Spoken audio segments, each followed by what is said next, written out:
Hi friends, it's Diane. I'm a physician assistant. I blog over at Early to Bed, Early to Rise, and I wanted to share with you my two stories of adrenal fatigue and recovery. So the first time happened the story started in 2009, 2010. In 2009, I went to Haiti to volunteer in a hospital down there. And 2 months after I got there, the big earthquake happened in January of 2010.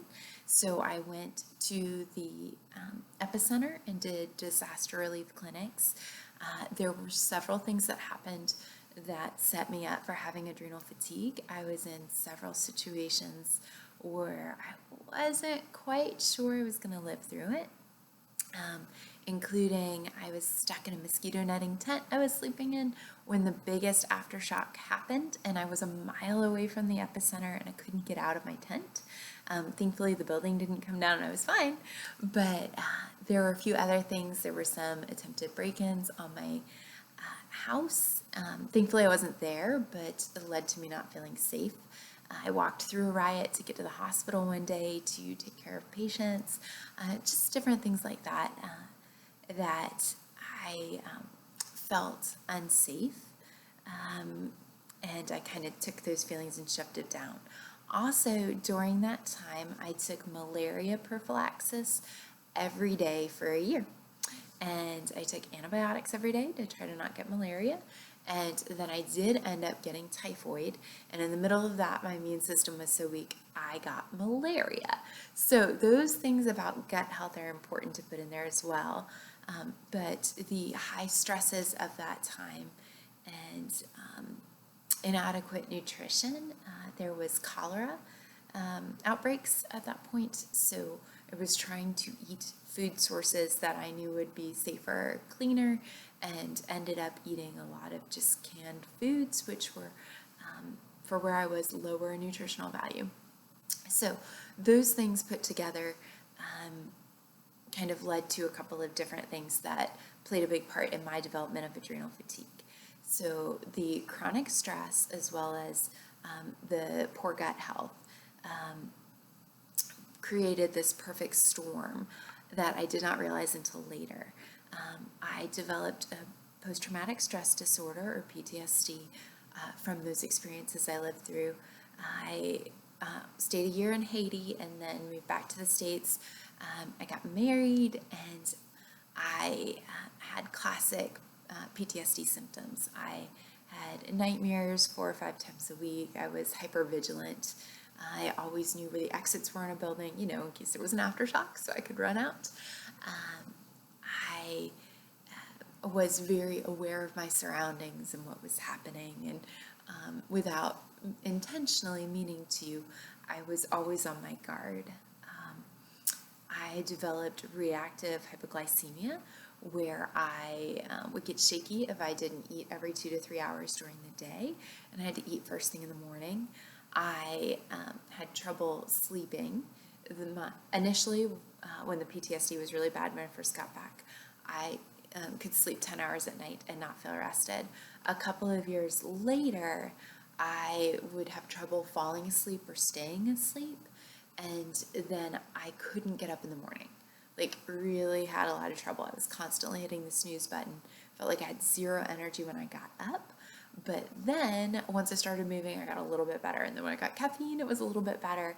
But I was sensitive sometimes to caffeine, kind of jittery, but needed it to keep going. So if I stood up too quickly, I would get very dizzy and lightheaded. I felt like I was always bloated, but nothing really helped. Changing my diet, taking papaya enzymes, none of that really seemed to help. So I was able to put all the pieces together when a couple years after Haiti, my husband got a job in Atlanta, and we moved to Atlanta, and I took a job with an integrative medicine office, and they did some awesome training in helping to open my eyes to the world of integrative medicine, or holistic health, alternative medicine, complementary medicine, functional medicine. There's several different names for it, similar in how we approach things, where we want to get to the root cause of what's happening. And I had been in emergency medicine and internal medicine and weight loss medicine before that. So I got to sit in on some lectures, do a bunch of reading, talk with several different experts in the field. And as I was helping other patients heal up their leaky gut, work through their adrenal fatigue, realized totally what I had too. The big thing that really pushed me into getting my own healing and going the route of taking all the things I told everybody else to take, do what your doctor says. And if you're a doctor or a physician assistant or healthcare provider, you are not your own provider. You're not good at that. The perfect case in point. So as I was helping other people, I realized, gosh, I really need to get help. And the big tipping point for me was I started breaking out in hives all the time, and I couldn't get it to stop. So I went through my office's program as a patient and was able to do my own testing and talk with some of the other providers I worked with, and we created a plan that really worked well for me. So I had developed leaky gut while taking all this antibiotics, living under such crazy stress, and the poor diet that I had during that season, plus I'm sure getting typhoid played a role in that too. So changed my gut flora. Instead of having those nice tight junctions in your small intestine like you should, mine had kind of separated and pulled apart from all those things, and larger molecules were passing through than should. I developed food sensitivities, or IgG food allergies, and had a lot of trouble processing different foods. My immune system was attacking those things.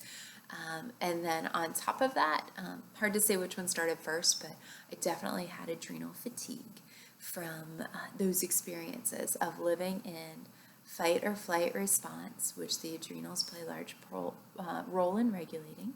I lived in that for a year, in that very intense state of you never know if you need to run out the door, if somebody's going to try to break into your home, just a lot of intense, stressful things. So it totally makes sense that I had adrenal fatigue from my PTSD.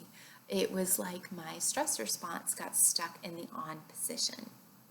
So I will also put a link in the show notes to my big post on adrenal fatigue. If you're wondering if you've got it too, if you've got some of the symptoms, your story doesn't have to be like crazy extreme. Lots of different things can cause adrenal fatigue, like stressful jobs, different stressful situations, or underlying health conditions also can cause your adrenal fatigue to show up. Like if you've got leaky gut and food sensitivities that you're not aware of, if your thyroid's not functioning right, if your hormones are off, all those different things can cause it for you too.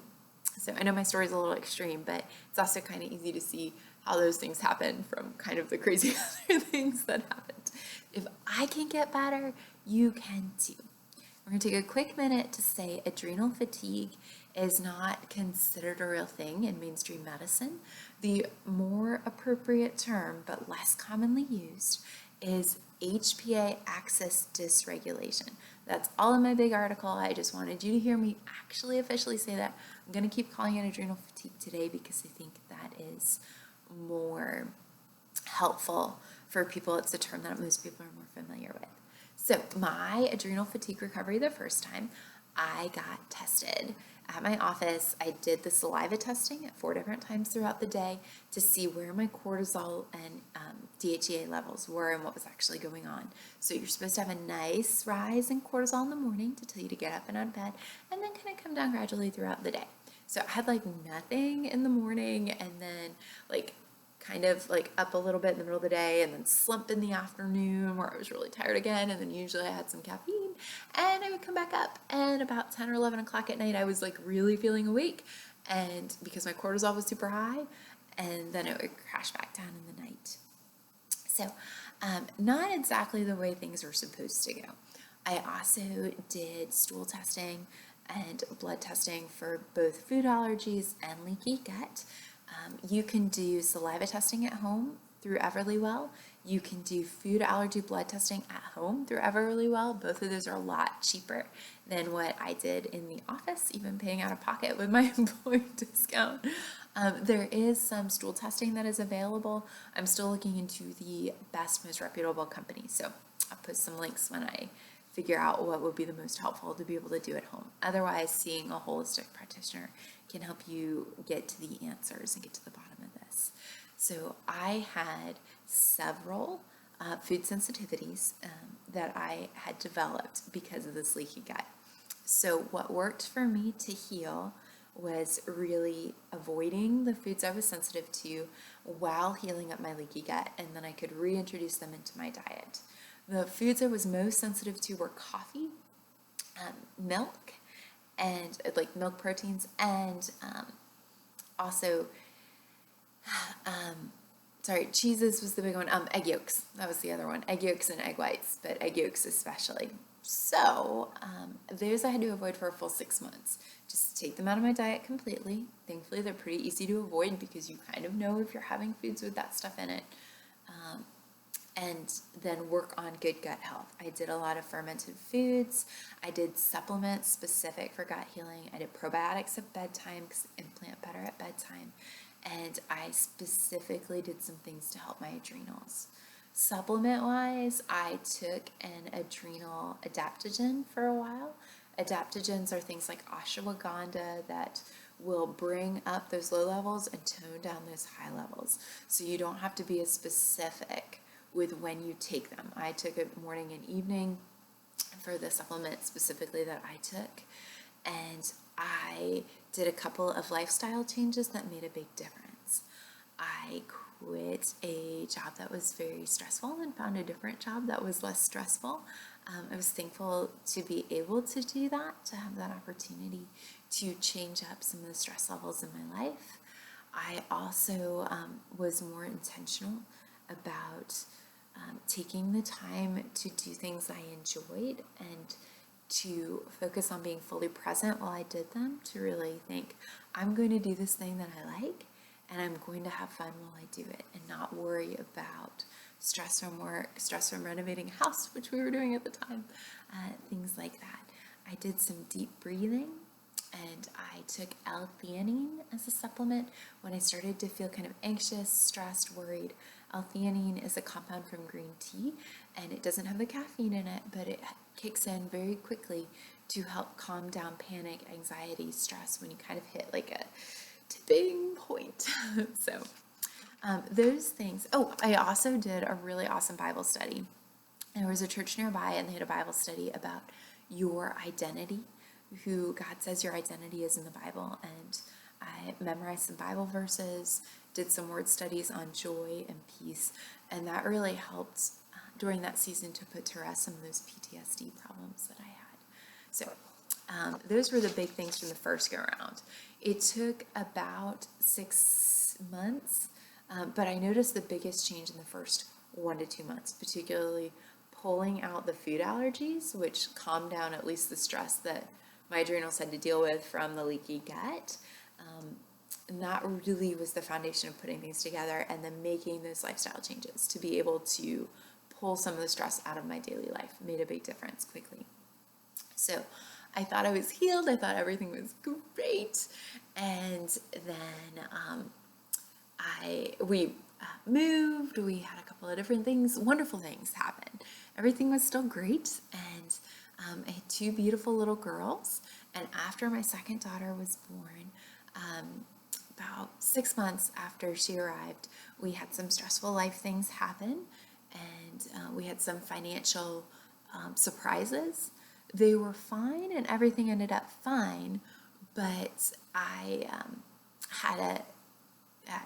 had trouble with those. It just kind of felt very stressful to me, and I developed postpartum depression, and that triggered that old PTSD that I thought was gone. And that brought about again leaky gut and adrenal fatigue. So, gone through this twice now. My big symptoms of adrenal fatigue that occurred the second time around. And I'll do a separate video on postpartum depression because I think that's an important thing to talk about. and that women don't always feel comfortable talking about it, even sometimes with your friends. So I want to be your friend who can talk to you about it and also offer some perspective from the medicine world, both conventional and holistic. So we'll come back to that one. So my main symptoms this time were some of the PTSD stuff was nightmares, panic attacks, episodes of crying. That also was kind of postpartum depression. The adrenal fatigue symptoms were secondary insomnia.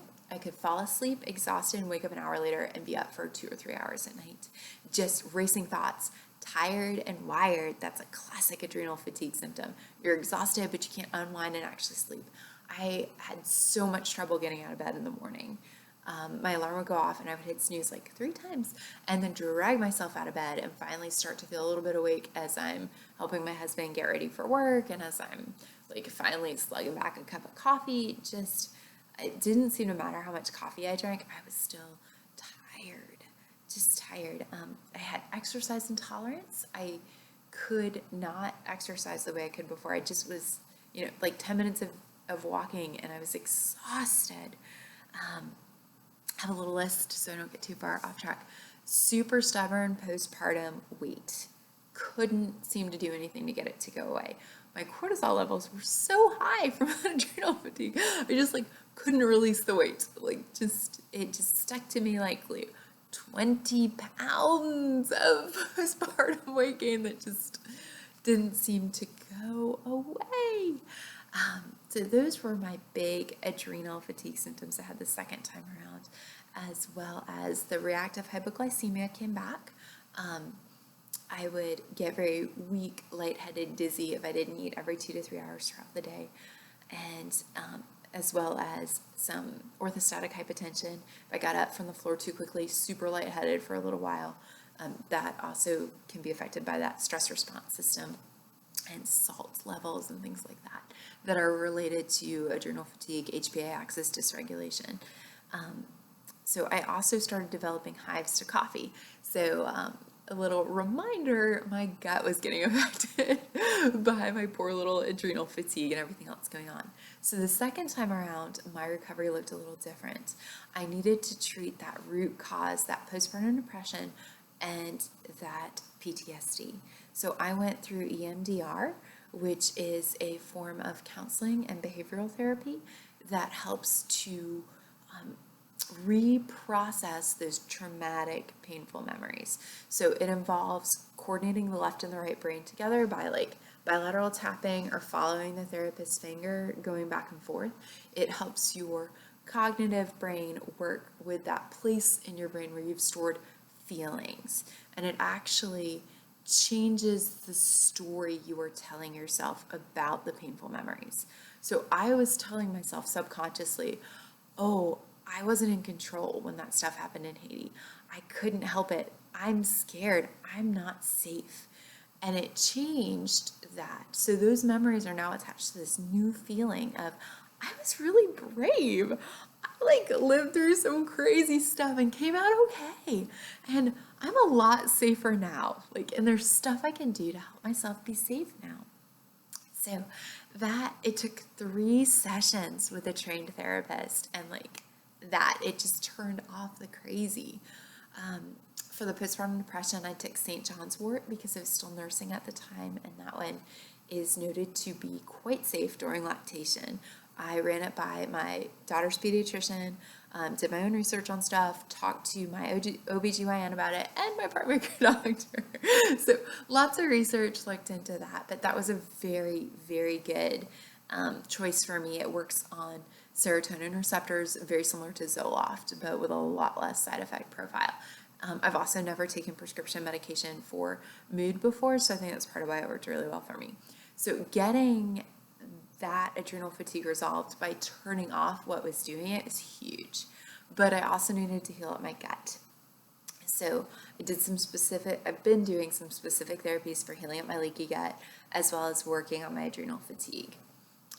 If you can, work on the root cause of your stress. For some of you, it's going to be your thyroid's off, your hormones are off, those sort of things. But for me, it was definitely resolving these emotional stressors that had popped back up again. And in a way, postpartum depression has been one of the biggest blessings of my life because it got me going in the right direction to really heal up that PTSD. And now I know if something seems to trigger it again, I know who to talk to. I have a fantastic therapist I would recommend to anyone. I know the right therapy, and I'm amazed at how quickly it healed up. I suffered for 5 months before I really found the right person and got the help I needed. Don't do that. You can do this. So specifically for the adrenal fatigue, besides addressing the main issue, I have been doing a daily afternoon cocktail of something with turmeric in it and baobab for its vitamin C levels, lemon juice for its vitamin C, and mineral salts in it. And I'll drop you the recipe because that's been super helpful. I've noticed my reactive hypoglycemia disappears when I do that every afternoon for 4 or 5 days in a row. It just goes away. I have more energy in the afternoon instead of hitting that afternoon slump. And I'm sleeping so much better at night, which is awesome. I also am doing 2 breaks during the day. I read a study that said 2 20-minute breaks during the day can be very helpful for essentially resetting your HPA axis and calming down adrenal fatigue. Mama ain't got time for 2 20-minute breaks during the day. So I take 2 2-minute breaks intentionally. When I put my daughter down for a nap, I hold her an extra minute or two while she's quiet and cuddling with me, and I just take some deep breaths. I appreciate the moment that I'm in. I appreciate the calm and the baby snuggles, and that has really helped to just kind of center me a little bit and tell my body, hey, you're not stressed. You have time. It's okay. So I just want to make sure I don't miss anything. I've started back with some easy, gentle exercises, 10 or 20-minute walks, not like power walks, not running, just walks. And on a different day of the week, I'll do 5 or 10 minutes of easy yoga. I like the yoga for the deep breaths in and out. They also help tell your adrenals, hey, calm down, we're okay. I also do the Trim Healthy Mama work-ins for their exercise stuff. I just do the first 10 minutes because the second half is more high intensity of interval training to get your heart rate up. And in the beginning of healing from the adrenal fatigue, I just did not have the exercise capacity. So I am 6 months out now. And oh my goodness, sorry, it's September. I'm 8 or 9 months out. I'm able to do the full 20 minutes now because I feel great. Sorry, I'm a mom. My concept of time is off. So I also do, sorry, I just want to make sure I don't miss anything in my notes. I do bone broth at bedtime. That has been helpful for me for sleep as well as for healing up my leaky gut. And bone broth is fantastic for your leaky gut. I make it at home. I just save leftover bones from cooking at dinner, and I make it in my Instant Pot. It's super easy and super, super good for your gut health, and it can promote restful sleep. I also go to bed long before 11 p.m. We actually usually go to bed by 9:30 most nights, and I have a consistent schedule where I go to bed at the same time and I wake up pretty much the same time every day. Some mornings I still struggle to pull myself out of bed. I tell myself this is my leftover adrenal fatigue, and I will feel better when I start moving. I get up, I make my morning beverage, and I get moving. So there's a couple other things you could do in the morning. You could try maca, M-A-C-A. It's really, really great for adrenal health and works well as a coffee substitute. I haven't found a great flavor that I love yet, so I need to keep working on that. I've also been working on healing up my gut. Lots of fermented foods, kefir, good probiotics, the bone broth at bedtime, and that's helped. My hives are pretty much gone, and my energy levels have come back up. I have lost 15 pounds, down to the last 5 to fit back comfortably in my skinny jeans, but I'm into most of my jeans. So that's encouraging. So not all the way back to normal, but so much better. So if I can do it, you can do it. If you need to see someone, a counselor, a holistic healthcare provider, do it. If you need tests so you can start to figure out what's going on, do it. If you need to find solutions to lower your stress levels, see what's out there. Don't put more stress on yourself, thinking, oh my goodness, I have to rest 20 minutes every day and I need to find a better job. Just see what you can do. Look into it. Don't worry about it. But just see what's out there. You are going to feel great. You are. And if you have any questions, shoot me an email, respond to the post, comment on the YouTube video. Would be so happy to help if there's anything I can do. Hope that you're having a great day. Bye.